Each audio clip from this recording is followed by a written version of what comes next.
otras historias de Navidad. Pero hoy vamos a empezar con una historia. Realmente son dos historias, pero quiero centrarme en una. Vamos a Lucas 19, versículo 1 al 10.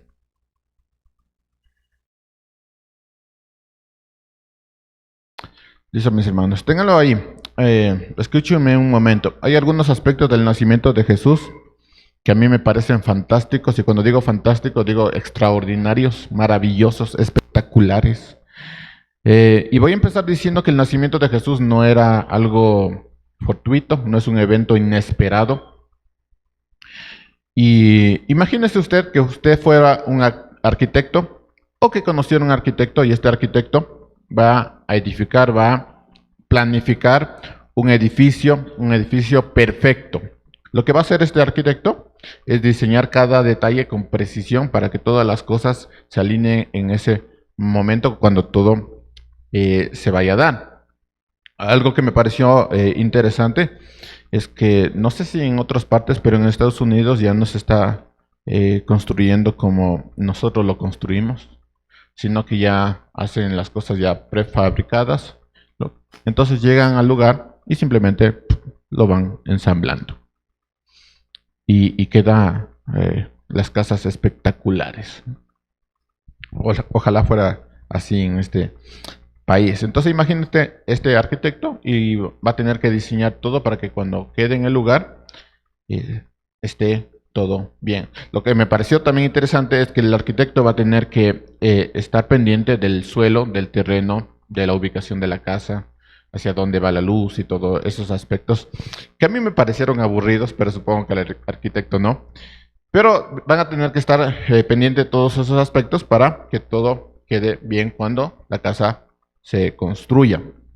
Ahora, permítanme darles 3 puntos como ilustración y que también nos van a dar una especie de historia, de línea histórica profética del nacimiento de Jesús. Cosas que a mí me parecieron importantes y espectaculares. Primero, un plan profetizado desde el principio. En el huerto del Edén, específicamente en Génesis 3, ya se nos dice que Jesús va a venir. Dice, capítulo 3, versículo 15. Dice, pondré enemistad entre tú y la mujer, y entre tu descendencia y su descendencia. Y él te herirá en la cabeza, es decir, Satanás, y tú le herirás en el calcañar. Hablando de Jesús. Entonces, es interesante que desde el mismo principio se nos dice que Satanás va a herir en el calcañar a la descendencia de esta mujer llamada Eva, y que Jesús va a herirle en la cabeza. Obviamente en la cabeza es más peligroso que el calcañar. Y este es el primer anuncio de la esperanza a Jesús. Así que desde el principio de la humanidad, Dios ya había puesto en el corazón de la humanidad una promesa de victoria y de redención. Desde el principio ya estaba profetizado la venida de Jesús. Siglos después aparece Abraham, y Dios escoge a Abraham para que él sea el canal de bendición para una bendición universal. Y en Génesis 12, versículo 3 dice, en ti serán benditas todas las familias de la tierra. Así que Jesús, descendiente de Abraham, cumple toda la promesa de salvación, y en cuanto a benditos serán todas las familias de la tierra. Una de las cosas que la Navidad trae y que nosotros debemos recordar es que la bendición de Dios no es exclusiva, no es para algunos, sino realmente es para todos los que lo acepten. Si esta invitación fuera solamente para los cristianos ya establecidos, tendríamos un problema, porque como el pueblo de Dios sigue creciendo. Entonces la invitación es para todos, para que se conviertan. Por lo tanto, la Navidad es una invitación para todos. Cosas raras hemos hecho, hermanos, como seres humanos, y es que hemos transformado la Navidad como una especie de festividad donde todo está bonito, donde toda la familia se reúne, pero no hablamos de Jesús y tampoco hablamos de nuestro pecado, ¿no? Cosa rara, ¿no? Y qué bonita la Navidad, qué bonito que pongamos el pesebre y eso. Y va a haber un momento en que ese niño que va a estar en ese pesebre va a venir y juzgarte. Así que no hablamos de eso, ¿no es cierto? Entonces Jesús, conocido como el Hijo de David, cumple esa promesa. Así que más adelante, después de Abraham, Dios hizo un pacto con el rey David, llamado también el pacto davídico, para datos, asegurándose que su linaje sería eterno. En 2 de Samuel 7, del 12 al 13, dice: levantaré a tu descendencia después de ti y estableceré el trono de su reino para siempre. Obviamente es un pacto, y ese pacto habla de Jesús. Entonces Jesús, hijo de David, cumple toda la promesa, tanto de Abraham como de David, y cumple la profecía que se dio desde el principio. Así que cada Navidad que nosotros vamos a celebrar no solo es el nacimiento del Salvador, sino también el Rey que gobierna todo con justicia y con amor. Y subraye justicia. Porque qué bonita la Navidad, y celebramos, y las canciones, algunas son católicas, de que la Virgen María se estaba peinando, y que los peces beben y beben. Pero recordemos que la Navidad tiene que ver con este Dios que va a reinar con justicia. Imagínense, con justicia. Y también con amor, ¿no? Como segundo punto, vemos las profecías que señalan al Mesías. Debo aclarar algo, hermanos, un dato para ustedes si es que quieren leer profecías o los libros proféticos.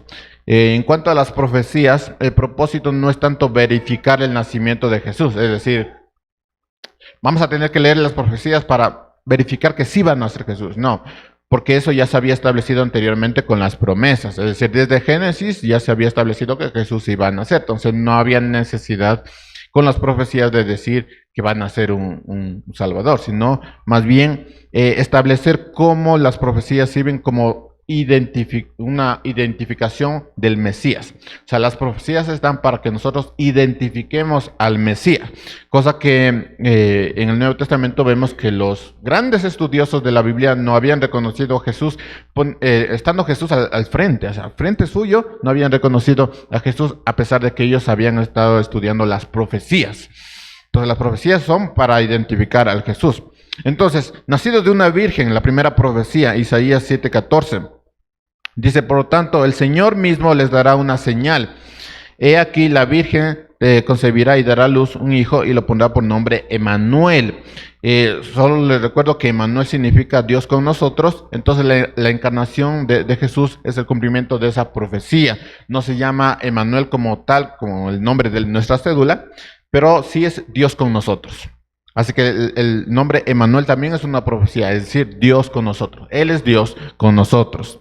Y luego está la profecía del nacimiento de Belén en Miqueas 5:2. Usted recuerda la serie que estamos viendo. Belén prácticamente no aparece hasta Ruth. Ahí se da la ciudad o el pueblito donde iba a nacer Jesús. Todo en tema de profecías. Miqueas 5:2 dice: pero tú, Belén Efrata, aunque pequeña para estar entre las familias de Judá, de ti me saldrá el que será gobernante de Israel. Así que aunque Belén era insignificante, ahí ocurrió el acto más grande de la historia. Dios no recuerda, hermanos, con esto, de que lo pequeño y humilde tiene un lugar especial en su plan. Así que Belén, que es una ciudad completamente insignificante, tomó significancia ya con el nacimiento de Jesús, pero si tú no eres cristiano, tampoco Belén es muy importante. Pero Dios pone a lo pequeño y humilde como algo especial en su corazón. Y tercero, su reino de paz.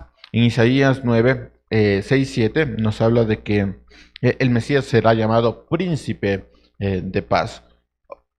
Cosa rara que los estudiosos también esperaran un libertador, una especie de Simón Bolívar que liberara a todo el pueblo.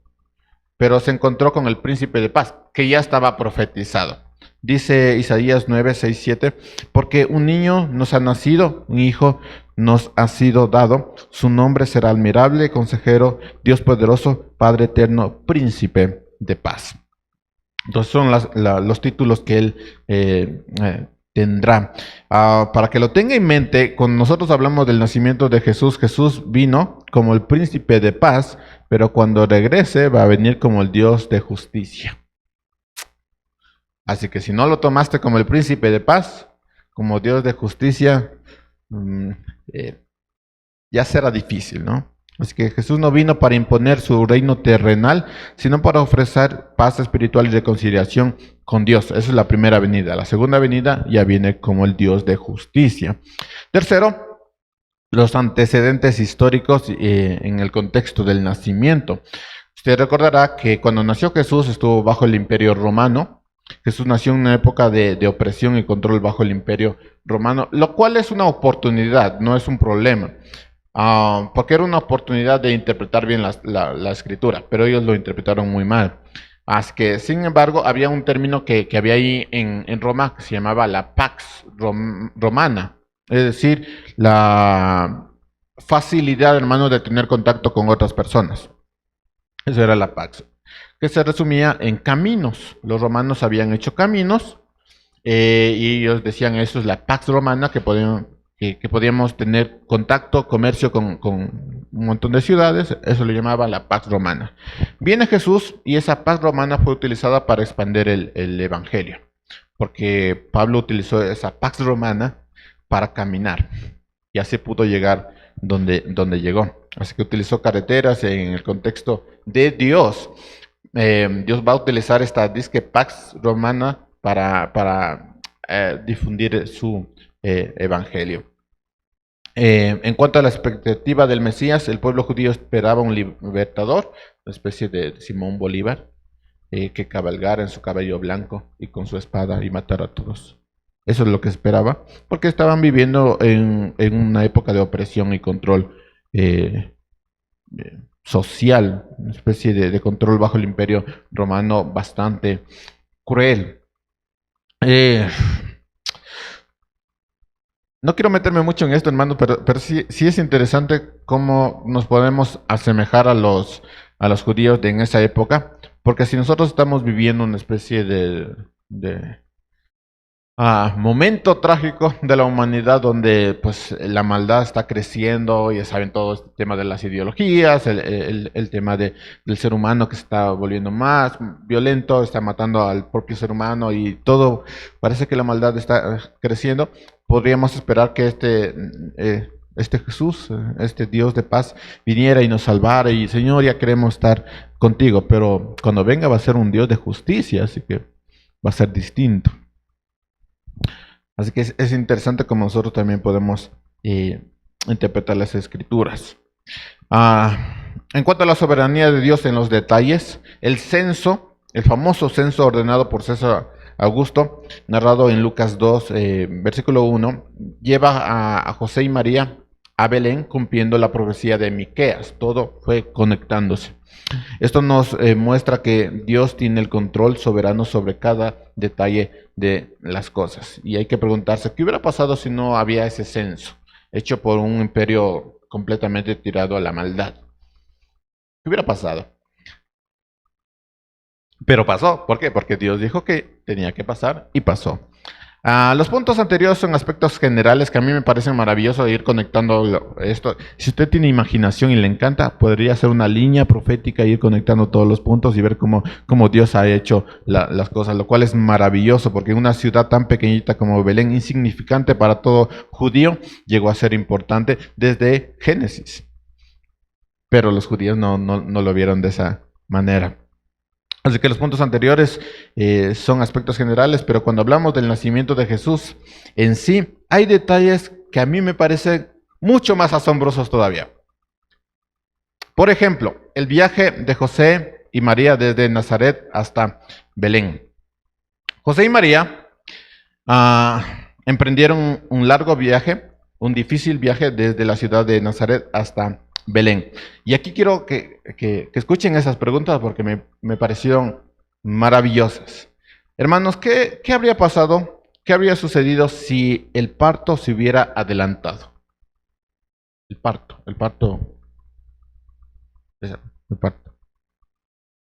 ¿Qué hubiera pasado si el parto se hubiera adelantado? ¿Qué pasaría si María no hubiera estado físicamente en condiciones para viajar? ¿Qué pasaría si el burro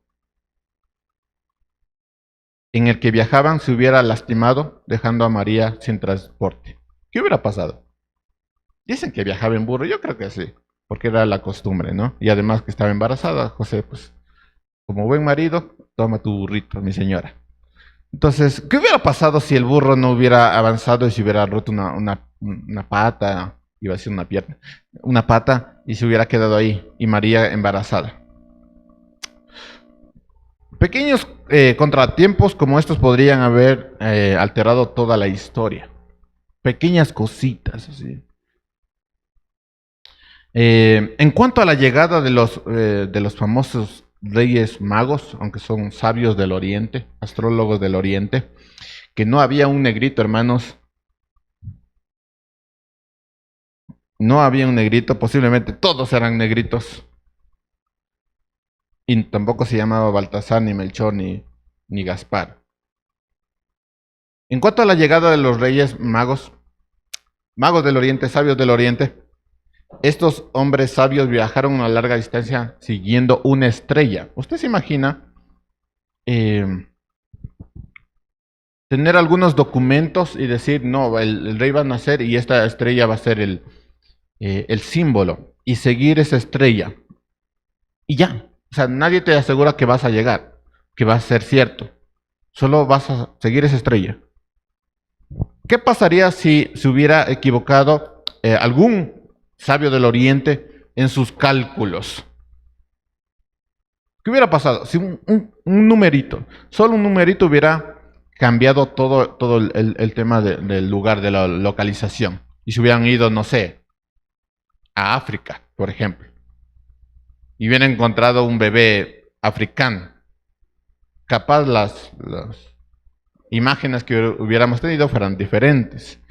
Ah, entonces, solo un error en un pequeño numerito hubiera cambiado todo. ¿Qué hubiera pasado si se hubieran equivocado de cálculos? En la visita de los pastores, después de recibir el anuncio de los ángeles, decidieron ir a ver al Salvador. Ahora, me planteo preguntas. ¿Qué hubiera ocurrido si hubieran decidido que sus ovejas eran más importantes que el mensaje que habían escuchado? ¿Qué hubiera pasado? ¿Qué pasaría si hubieran confundido el lugar y nunca hubieran encontrado al recién nacido? Demasiados detalles, hermanos. Nosotros tenemos la historia como muy condensada, pero ¿qué hubiera pasado si esos detalles tan insignificantes hubieran ocurrido y no hubieran llegado ni los sabios del oriente, ni los pastores, ni José y María hubiera llegado a Belén, sino que hubiera nacido ahí en el medio? ¿Qué hubiera pasado? A lo que quiero llegar, hermanos, es que aunque todo ocurrió exactamente como Dios lo planificó, y esto nada por casualidad, ya que si el rey del universo dice que va a pasar algo, va a pasar algo, así que esto no es casualidad. Sin embargo, esto nos lleva al otro lado de la historia, el lado de las personas que formaron parte de este plan divino. Y ellos también tuvieron que enfrentar retos y tuvieron que superar diversos obstáculos para cumplir su rol dentro del Evangelio, dentro de este plan, dentro del propósito de Dios. Pensemos en esto. José y María se han puesto a pensar en lo complicado que debió ser para María en los últimos días de su embarazo realizar ese viaje a Belén.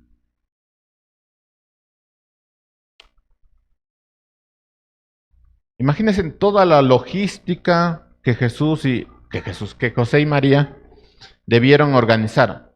Debieron organizar comida, agua, transporte, el tiempo necesario, el lugar donde se van a hospedar, el equipaje que llevarían, toda una especie de logística para hacer el viaje para llegar a Belén. Además, las incomodidades físicas que implicaba viajar largas distancias en burro, porque si usted ha montado caballo o burro o bicicleta por largo tiempo, pues es incómodo. Así que hay incomodidades. Y más si eres una mujer a punto de dar a luz. Así que a pesar de todo, obedecieron y avanzaron confiando en que Dios estaba guiando sus pasos. Son los hermanos porque ellos son judíos. Y los judíos confían en Dios. En cuanto a los sabios del oriente, estos hombres emprendieron un largo viaje probablemente peligroso desde tierras lejanas, porque si hoy tenemos delincuencia, Allá era peor, porque no había leyes. Entonces había bandidos, piratas, entonces obviamente sabios del oriente, y les llamaban reyes, así que han de haber sido bastante ricos. Tuvo que ser un largo viaje y bastante peligroso.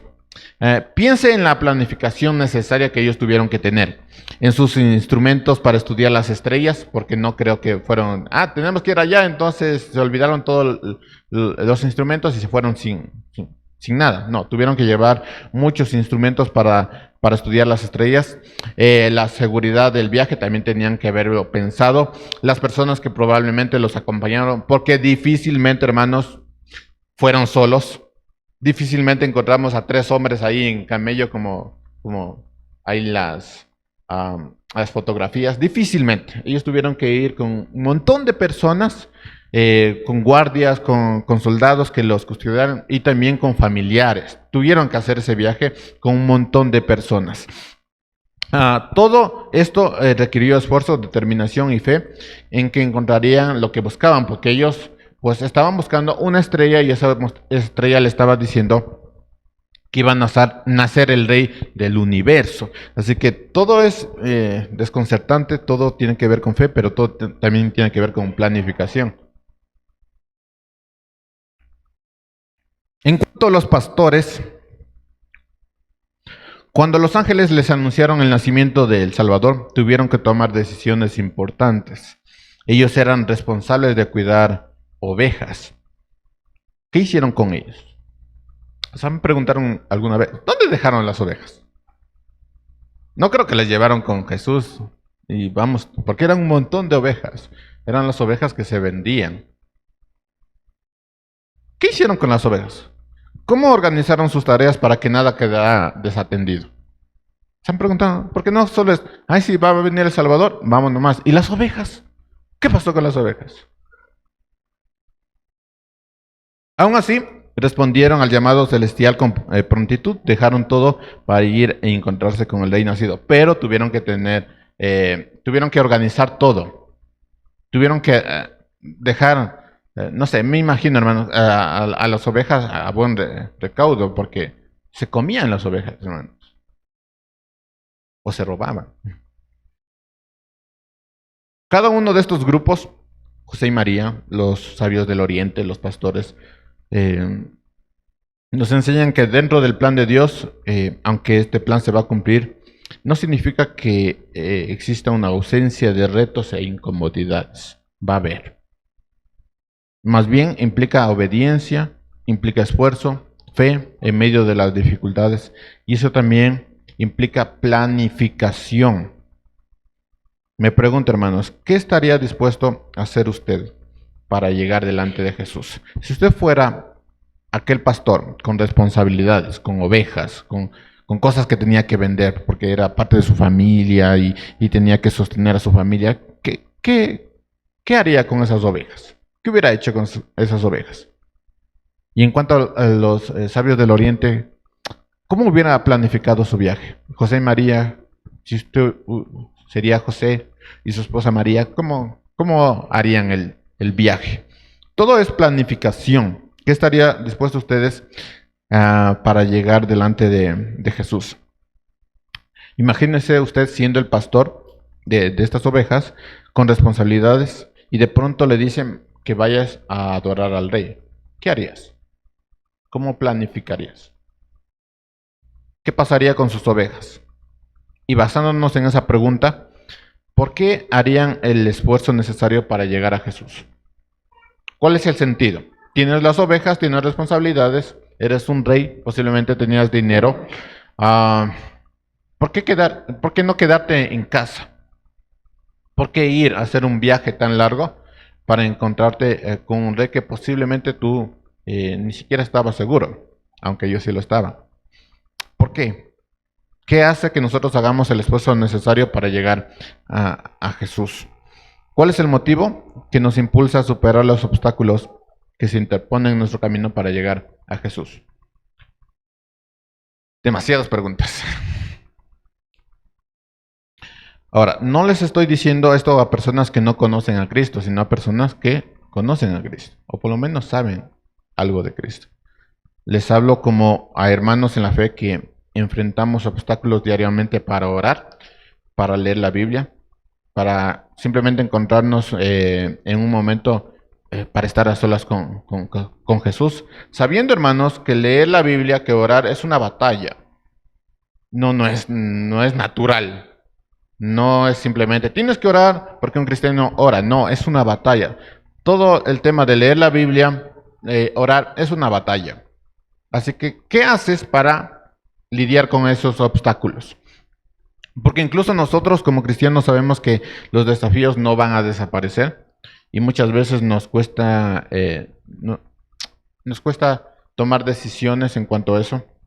Nos cuesta dar prioridad a lo más importante y eso es la comunión con Dios. Entonces, ¿cómo haces cuando te levantas tarde para ir al trabajo y sabes que tienes que orar y leer tu escritura? ¿Cómo haces? Porque ese es un obstáculo. ¿Cómo haces para lidiar con ese obstáculo? Porque sabes que lo más importante es la comunión con tu Señor. Entonces tienes obstáculos para llegar con Él. ¿Cómo haces? ¿Será, hermanos, que el amor por Él, su necesidad de su gracia es mucho más grande que otra cosa? Y eso nos hace lidiar con obstáculos. Ahora, les estoy diciendo esto a los hermanos que sí lidian con esos obstáculos y sí vencen esos obstáculos. No a los hermanos que no vencen esos obstáculos, que dicen, estoy tarde, lo siento Jesús, nos vemos en la noche. Y eso sí me acuerdo.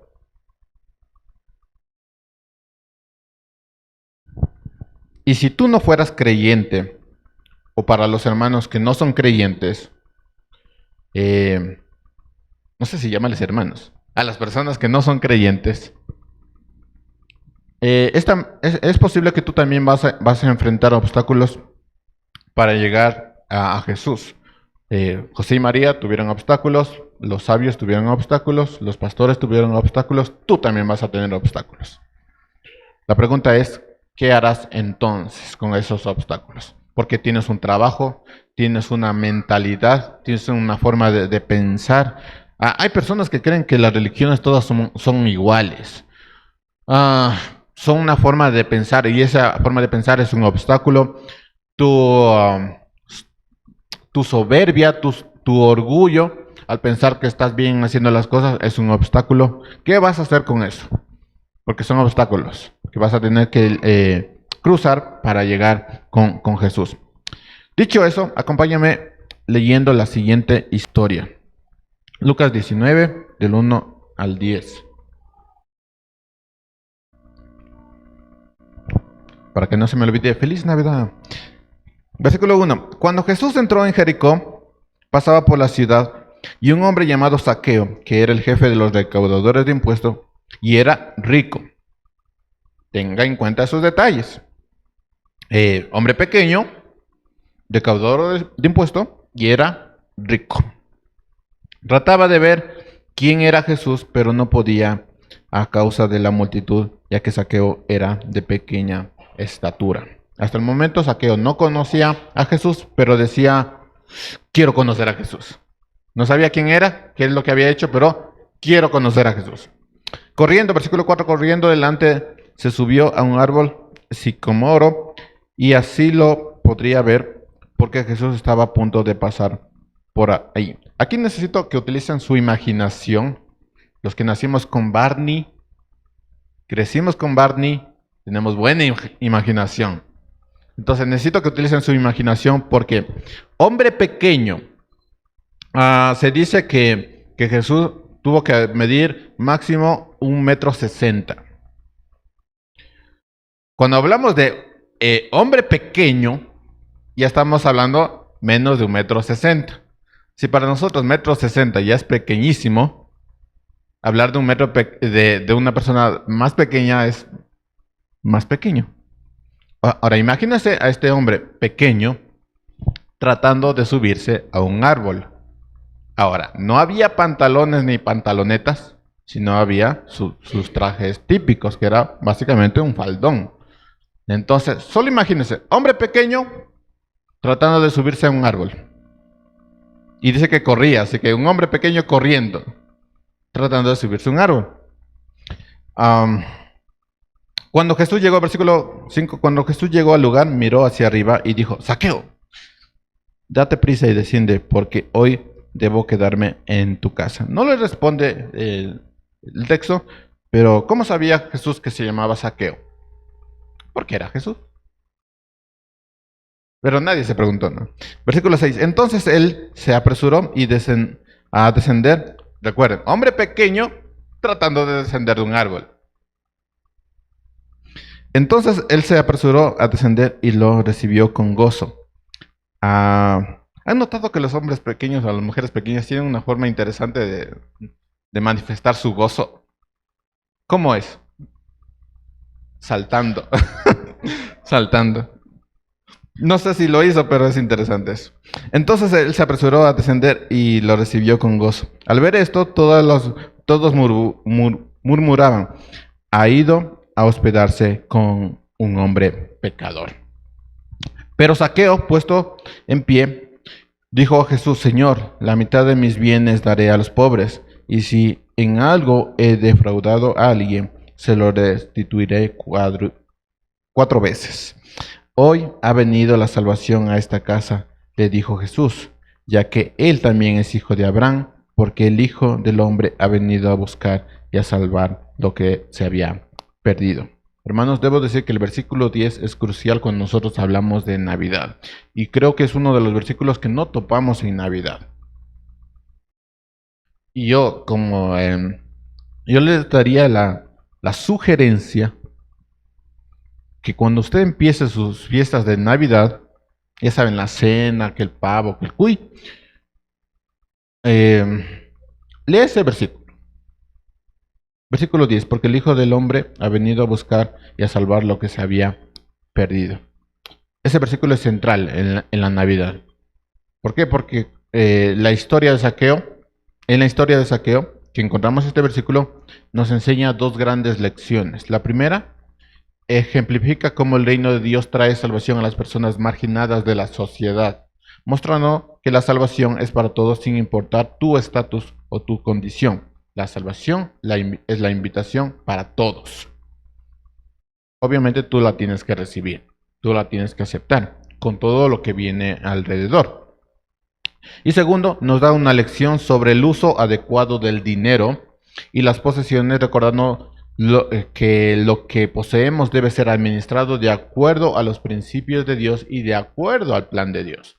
Entonces, esa historia de Zaqueo nos dan estas 2 lecciones. Nos da la lección acerca del llamado, que es universal para todos, y la lección en cuanto a las posesiones, recordando que todo tiene que ser administrado de acuerdo al plan de Dios. Y esto es bueno porque empezamos Navidad, el mes donde más gastamos.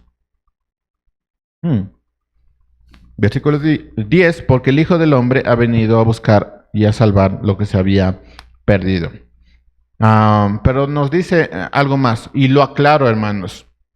Solo para no entrar en polémica sobre esto, lo aclaro. Jesús no vino para que pongas tu árbol de Navidad o adornos en casa. Puedes hacerlo si quieres, si no tienes problemas de conciencia sobre ese asunto, pero ese no es el propósito de la venida de Jesús. Y ese suele ser el problema cuando nosotros hablamos de estos temas. No hay nada de malo en cuanto a eso, pero Jesús no vino para que tú pusieras el árbol de Navidad en tu casa. Ese no es el sentido de la Navidad. Jesús no vino para que repitas la tradición de repartir regalos entre tus seres queridos. Es un acto hermoso, es un acto maravilloso. A los esposos nos da siempre medias y calzoncillos. Es hermoso esto. Pero no es la razón por la cual vino al mundo. Dato interesante para los esposos. Cuando ya llegas a cierta edad, te alegra tener medias y calzoncillos nuevos. No lo veía cuando era más joven, pero cuando ya llegas a cierta edad, es maravilloso. Pero no, o sea, Jesús no vino para que tú des regalos. De hecho, en ninguna parte dice que tú des regalos. Es más, Jesús dio el regalo. Nosotros no dimos nada. Jesús dio el regalo. Así que los niños deberían darnos regalos a nosotros. Esa debería ser la tradición. Pero Jesús no vino para que tú des regalos, por si acaso. Es maravilloso, es hermoso, pero no es la razón por la cual nosotros celebramos la Navidad. Jesús no vino para darnos vacaciones. Tal vez te tomes algunos días, pero Él no vino para regalarnos un feriado. Para eso tampoco es la Navidad. Jesús no vino para que te reúnas con la familia a disfrutar la cena de Navidad. Y menos si tu familia es inconversa. Pero si vas a evangelizar, chévere. Si no, Jesús no vino para que te reúnas con la familia a disfrutar la cena de Navidad. Si lo haces, es un gesto hermoso, es bonito estar con la familia, pero no vino para eso Jesús. Tampoco vino para darle un significado especial al pavo. No, eso no. Para eso no es la Navidad. Si tú eres cristiano, debes saber para qué es la Navidad. ¿Para qué es la Navidad? Versículo 10, porque el Hijo del Hombre ha venido a buscar y a salvar lo que se había perdido. Una de las cosas más importantes que no te dicen sobre la Navidad es el verdadero propósito. ¿Cuál es el propósito de la Navidad? Porque el Hijo del Hombre ha venido a buscar y a salvar lo que se había perdido. Ese es el propósito de la Navidad. Lo demás no tiene ningún valor, y menos si lo pones como cristiano. Si no cumplimos el propósito por el cual Jesús vino, entonces tu Navidad no sirve para nada. Tu adorno no sirve para nada, tus árboles no sirven para nada, tus regalos no sirven para nada, porque no se ha cumplido el propósito de la Navidad. Regresando al texto, para que no se pongan tristes, ya que estaban planificando qué árboles van a comprar. Regresando al texto, hay algo importante que usted debe notar. Jesús en todo su ministerio solo pasaría una sola vez por Jericó. Durante ese único paso, realizó dos actos significativos para dos personas importantes. Uno fue Zaqueo y el otro fue un ciego, pero me voy a detener únicamente en Zaqueo y voy a hacer una breve mención sobre el ciego. Ahora, quiero que tratemos de imaginar lo que estaba sucediendo. Jesús iba a pasar solo una vez por Jericó y las personas que vivían ahí solo tendrían esa única oportunidad de conocerlo. Repito, una sola oportunidad de conocerlo, porque Jesús no va a volver a pasar por Jericó. Pensemos por un momento en los sabios del oriente y los pastores. Su oportunidad era única. Si ellos se hubieran equivocado, si los sabios se hubieran equivocado y hubieran llegado tarde, ya no hubieran encontrado a Jesús. Si se hubieran a otro lugar, ya no hubieran encontrado a Jesús.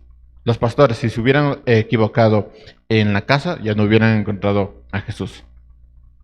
Si hubieran decidido quedarse con las ovejas y decir, bueno, vamos otro día, posiblemente ya no hubieran encontrado a Jesús. Una sola oportunidad tuvieron ellos. Y ahora para todos nosotros, ¿qué pasaría si hoy fuera la única oportunidad de tener contacto con Jesús?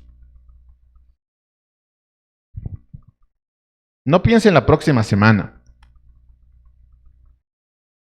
porque nosotros vivimos de próximas semanas. La próxima semana posiblemente tenga un contacto con Jesús. Restaure mi vida, me arrepienta y todo va a estar bien. La próxima semana tal vez. Hoy no, hoy estoy bien como estoy. ¿Qué pasaría si hoy fuera la única oportunidad de tener contacto con Jesús? ¿Qué pasaría si el 25 de diciembre, el 24 y el 25 de diciembre, que ustedes van a festejar la Navidad, van a poner su cena, su arbolito, van a estar toda la familia, fuera la única oportunidad para sus familiares? Este 24 y 25 de diciembre. La última oportunidad. Navidades va a venir un montón. ¿Qué pasaría? Hermanos, hay oportunidades que no se van a poder repetir y pasan más frecuente de lo que nosotros pensamos. En serio, ¿qué pasaría si este 24 y 25 de diciembre fuera la última oportunidad para sus familiares? No sabemos que en el proceso del año que venga, fallezcan sus familiares. O, por la dureza del corazón, siga en las Navidades, festejando las Navidades, pero no se convirtieron nunca. ¿Qué pasaría? Lo que quiero es que nosotros reflexionemos sobre esto de las últimas oportunidades. estas oportunidades únicas. Reflexiona un poquito. Si hoy hubieras decidido irte a trabajar o hacer asuntos de tu casa, ¿qué realmente estás perdiendo?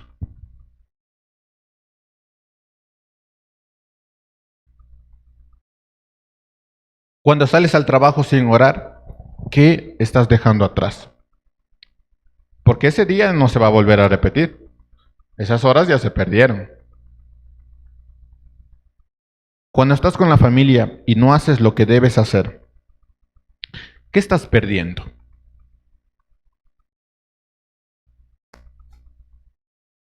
Recuerda, hermanos, hay oportunidades que solo se repiten una sola vez, pero a menudo no sabemos cuándo esas serán.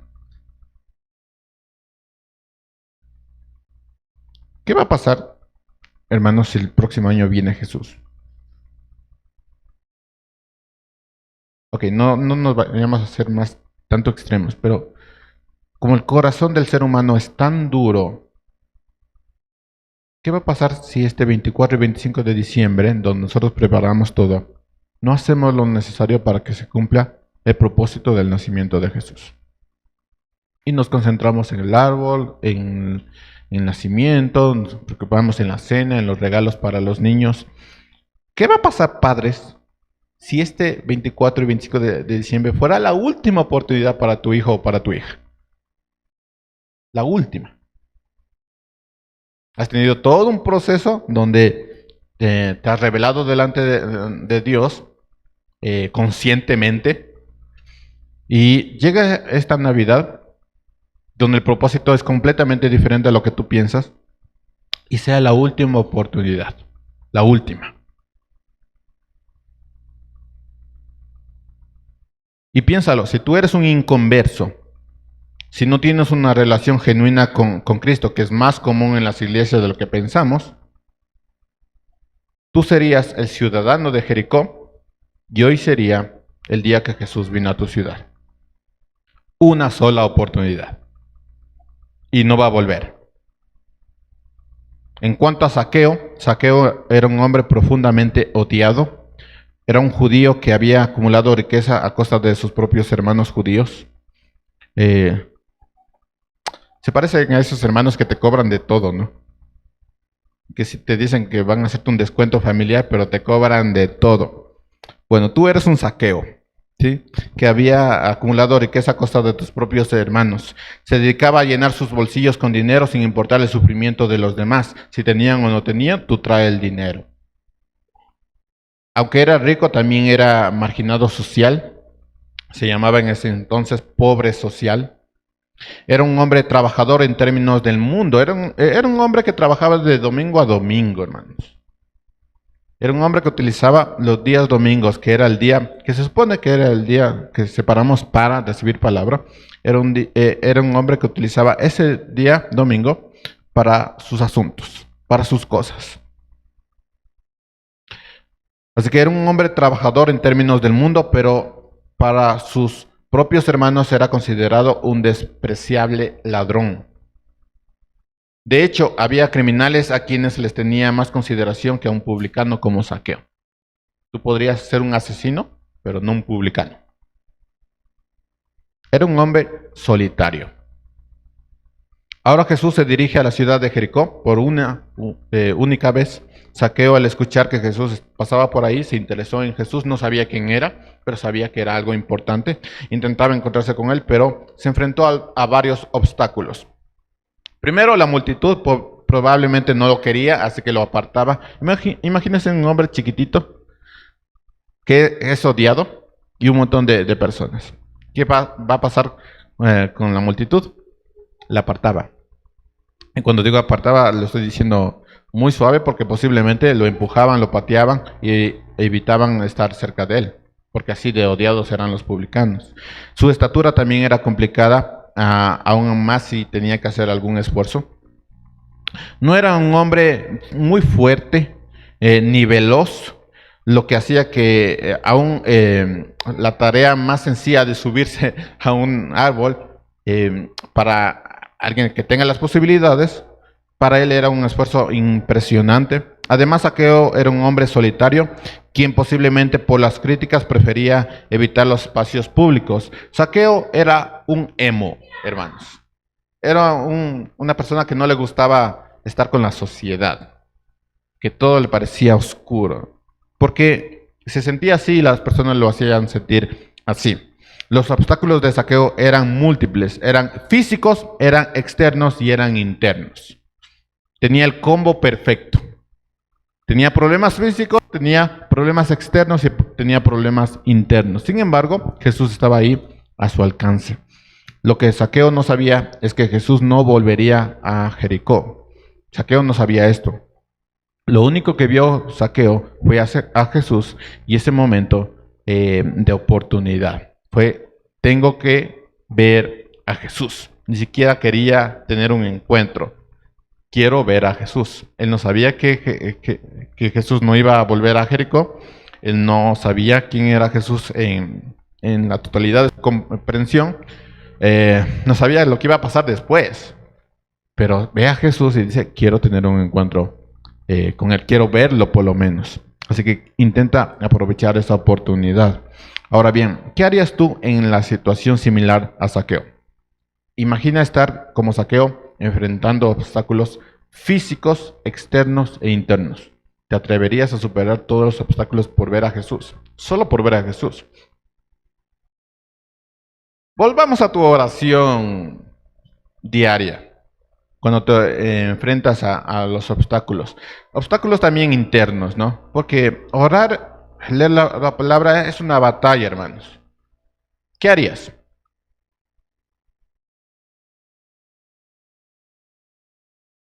Y las siguientes preguntas son importantes. ¿Por qué lo harías? Y yéndonos al otro lado, ¿por qué no lo harías? Lucas 19, versículo 3 dice, trataba de ver quién era Jesús, pero no podía a causa de la multitud, ya que Saqueo era un hombre de pequeña estatura. Hermanos, cada día nosotros vamos a enfrentar obstáculos, obstáculos financieros que nos generan incertidumbre y preocupaciones. Ustedes saben que el tema económico afecta mucho al ser humano, por eso tenemos tantos versículos en la escritura acerca del tema financiero.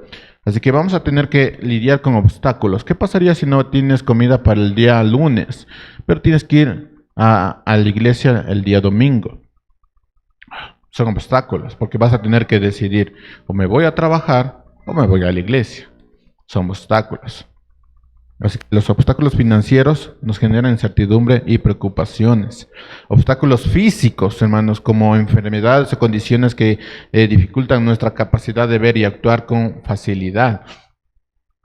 ¿Qué pasará si amaneces enfermo o enferma? ¿Qué va a pasar? Es un obstáculo. ¿Qué va a pasar? Obstáculos externos, aquellos factores que están fuera de nuestro control, que afectan nuestra estabilidad y nuestra paz. ¿Qué pasará si las cosas en el país empeoran y la criminalidad empeora? ¿Qué va a pasar? Porque tienes que salir de tu casa. Y posiblemente salgas de tu casa a trabajar. Pero cuando se trata de la iglesia digas, ¿qué va a pasar? Son obstáculos. Obstáculos internos, luchas emocionales o espirituales que necesitan confrontar y también necesitamos sanar. ¿Qué va a pasar? Hay de aquellas personas que dicen, me siento mal, no voy a la iglesia, me siento triste, no voy a la iglesia. Son obstáculos que vas a tener que enfrentar. De hecho, tendrías que ir a la iglesia con más gozo si estás triste o estás angustiado. Pequeños detalles que hablan de tu relación con Dios, ¿no? Me siento mal, me siento triste. ¿Qué pasará con los jóvenes que tienen que irse a estudiar, que tienen examen? Gente como yo que está haciendo la tesis y está agobiado. Y dice, un dominguito, avanza un montón. ¿Qué va a pasar? ¿Qué va a pasar, padres, cuando sus hijos tengan ocupaciones escolares, ocupaciones de su juventud inocente? ¿Qué va a pasar? Porque son obstáculos. ¿Qué les van a decir? Quédate nomás, yo también me quedo contigo porque estoy triste. Todo el mundo enfrenta obstáculos. Venir a la iglesia es un obstáculo. Nos encantaría estar en la cama. Y si está lloviendo, mejor aún. Si hay luz, mejor aún. Hermanos, nuestro propio corazón es un obstáculo. Nos impide buscar de su palabra, nos impide orar, nos impide hacer lo que tenemos que hacer. ¿Qué vas a hacer con tu corazón? ¿Qué harás entonces? Eres como Zaqueo, tienes el combo perfecto, tienes problemas en tu cuerpo, tienes problemas internos y tienes problemas externos. ¿Qué vas a hacer? Versículo 3 trataba de ver quién era Jesús, pero no podía a causa de la multitud, ya que Zaqueo era un hombre de pequeña estatura. Corriendo delante, se subió a un árbol sicomoro y así lo podría ver, porque Jesús estaba a punto de pasar por ahí. ¿Obstáculos, hermanos? Zaqueo era un hombre de baja estatura y aunque trataba de treparse a un árbol, que podría parecer una solución, no era un tema fácil, porque lo interesante de lo que dice Lucas es que da el detalle de qué árbol era este. Y si usted se va al internet y busca un árbol sicomoro, este árbol tiene unas ramas hermosas para estar ahí. Son ramas que uno podría construir una casa ahí, pero tiene un tronco muy grande. Así que ves a un hombre de baja estatura tratando de subirse en un tronco enorme. Así que todos los días nosotros vamos a tener que tomar decisiones, todos los días vamos a enfrentar obstáculos de nuestra propia condición también, nuestra propia forma de pensar, nuestro propio cuerpo. Son obstáculos para llegar a Jesús. Pero posiblemente Jesús solo pase una sola vez más en tu vida, una sola vez más. Después vas a poderlo ver en otra ciudad, en la cruz. Si lo trasladamos a nosotros, podrás verlo en otro sermón, pero ya no va a ser lo mismo, porque tu oportunidad se fue. ¿Vas a escuchar de Jesús en alguna Navidad mientras cantas las canciones sin entender lo que está sucediendo? Pero ya la oportunidad se fue.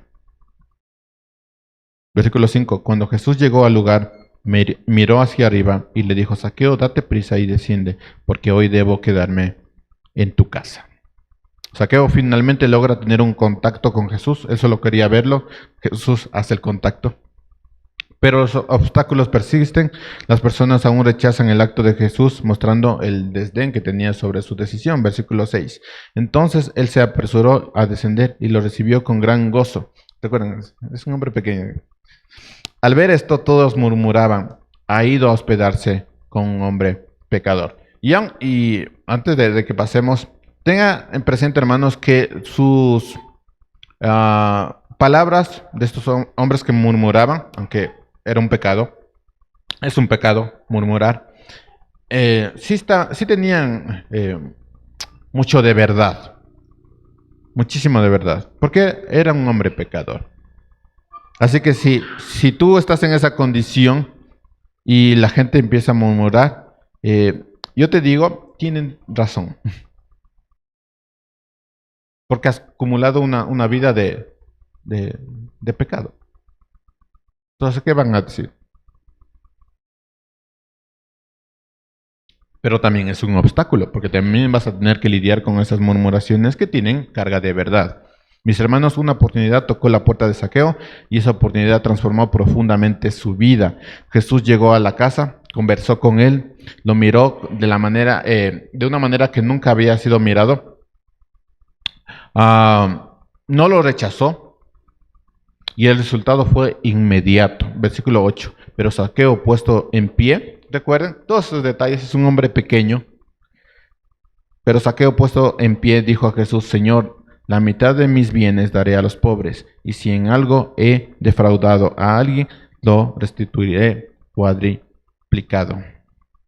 Lo que antes era importante para Zaqueo, que era el dinero, ahora ya no lo era. Había conocido a Jesús, no solo decidió dejar todo atrás, sino que lo hizo con alegría. Dice que lo va a dar con gozo.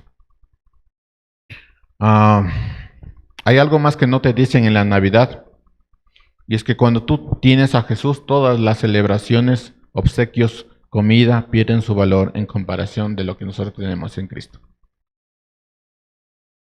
Les enseñamos a los niños que todo alrededor de la Navidad que no vale para nada, hermanos, es importante. Y aunque nosotros nos alegramos de la sonrisa que ellos tienen, también tendríamos que estar tristes porque ¿por qué no sonríen así cuando hablamos de Jesús? Eso no te dicen en Navidad. No lo dices en Navidad. Que toda esta celebración no carece de sentido si no tienes a Jesús. El gozo es diferente cuando tienes a Jesús. La cena es distinta cuando tienes a Jesús. Los obsequios son distintos cuando tienes a Cristo. Imagínate estar reunido en una cena donde todos tus familiares sean cristianos. Buenos cristianos. Es una cena distinta. La comida es distinta cuando tienes a Jesús. Así sea lo más pobre que tengas, es distinto. Así nadie en tu casa cocine bien y traigan unas cosas bien. Es distinto. Se siente distinto. Tu hogar es distinto cuando tienes a Jesús. La celebración del 24 y el 25 es distinto cuando toda tu familia es cristiana. ¿Qué obtuvo Zaqueo? Un encuentro con Jesús que dio Zaqueo 4 veces más de lo que había recogido. Hermanos, el arrepentimiento restituye. Cuando tú te has arrepentido, restituyes. En lugar de decir, ay, ¿cómo me tratan mal? Me están discriminando. No, cuando tú te arrepientes, restituyes a los demás. ¿Cuánto? 4 veces más. Ese es el arrepentimiento. Las cosas que antes eran tuyas, ahora sirven para alguien más. La Navidad no se centra en ti, sino en aquellos que no tienen a Cristo. Y en lugar de decir, no me quieren nadie, si te has arrepentido, vas a restituir 4 veces más y ya no te vas a centrar en ti, sino en los que no tienen a Cristo. Y las cosas van a cambiar. Pero hay algo más que tú tienes que notar, y es que un hombre de baja estatura se está poniendo de pie y buscando que todos lo escuchen. Es un hombre de baja estatura que se tiene que poner, yo me imagino, hermanos, por encima de una silla o una mesa a gritar esto, diciendo, escuchen esto, lo he conseguido, ahora tengo a Jesús, ya no me importa más el dinero, lo devolveré 4 veces más. Versículo 9. Hoy ha venido la salvación a esta casa, le dijo Jesús, que también, ya que él también es hijo de Abraham, hablando de la fe, padre de la fe, no hablando de judío, sino hablando de la fe. Hoy él también es hijo de Abraham, porque el Hijo del Hombre ha venido a buscar y a salvar lo que se había perdido. Solo imagínense. Todos en tu casa son saqueos, hombres perdidos, mujeres perdidas. Y tú les hablas sobre el Evangelio. Le miras distinto, le hablas lo que es, ¿no? Le hablas con amor. Y esta persona se arrepiente, se levanta y dicen, escuchen todos. Oye, tengo a Jesús. Lo que antes me importaba, ya no me importa más. Lo devolveré 4 veces más. ¿Qué hemos visto, hermanos? Hemos visto el cumplimiento de la promesa de Dios. Jesús es el Salvador, anunciado desde el principio, desde el mismo Génesis. Hemos visto la fe y el esfuerzo, como José y María, como los sabios del Oriente, como los pastores, como Zaqueo y otros más debieron buscar a Jesús a pesar de enfrentar desafíos que todo el mundo tenemos. Y también hemos visto el propósito de la Navidad. Él vino a salvar a los que se habían perdido. No vino para otras cosas. El resto no tiene valor. Y cuando lo entiendes, vas a dejar de pelear de que si se pone o no se pone. No tiene valor. Y punto. Quiero terminar, hermanos, esta predicación con el relato del segundo hombre que no desaprovechó la oportunidad. Capítulo 18, versículo 35.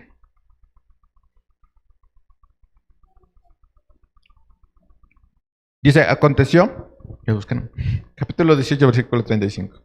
Aconteció que al acercarse Jesús a Jericó, un ciego estaba sentado junto al camino mendigando. Al oír que pasaba una multitud, preguntaba quién era aquello. Y le informaron que pasaba Jesús de Nazaret. Entonces gritó, Jesús, hijo de David, ten misericordia de mí. Y los que iban delante le reprendían para que se callara, igual que Zaqueo. Pero él gritaba mucho más, Hijo de David, ten misericordia de mí. Jesús se detuvo y ordenó que lo trajeran, y cuando estuvo cerca de él le preguntó, ¿qué deseas que haga por ti? Jesús, que recobre la vista, dijo. Entonces le dijo, recibe la vista, tu fe te ha sanado. Al instante recobró la vista y lo seguía glorificando a Dios. Cuando toda la gente vio aquello, dijeron gloria a Dios. Hermanos, amigos, inconversos, conversos, ¿crees que tienes obstáculos? Esto es peor. Esto es mucho peor.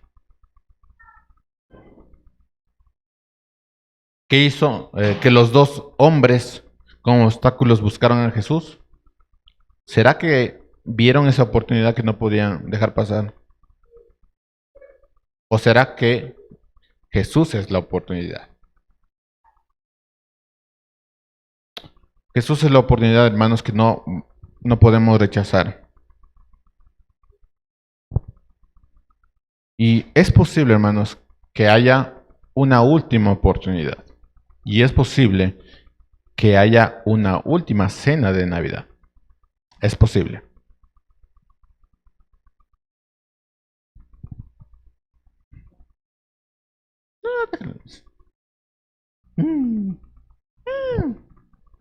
Es posible, hermanos. Así que en lugar de estar pensando en lo que vas a comer en Navidad, deberías estar preparando tu corazón para lo que va a pasar en Navidad, porque es posible que sea la última oportunidad.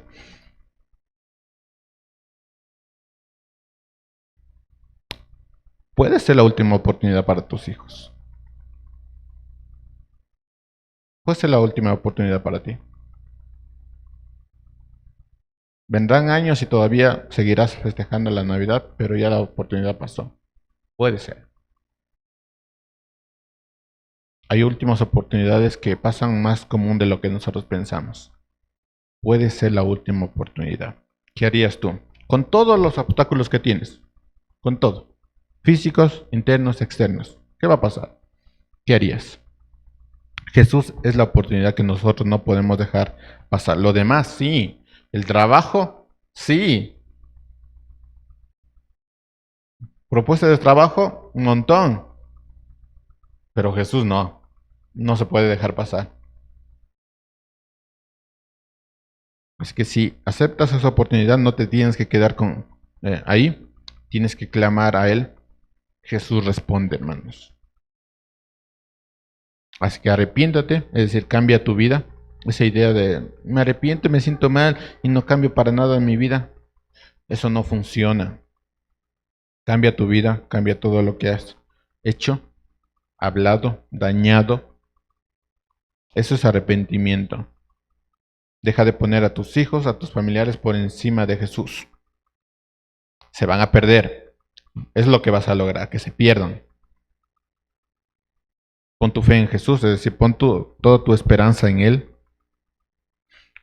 Aun cuando no tengas dinero, aun cuando tengas dificultades financieras, físicas, internas, externas, pon tu fe en Él.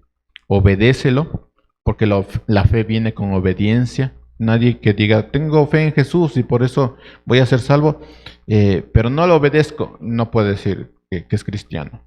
La fe viene con obediencia y camina con Él. Eso es lo que tienes que hacer. Como aquel ciego que dijo que inmediatamente se levantó y empezó a glorificar a Dios siguiendo a Jesús. Así deberíamos ser. Clamó a Él, Jesús le respondió, tuvo fe, se levantó y empezó a caminar con Él. ¿Crees que tienes obstáculos?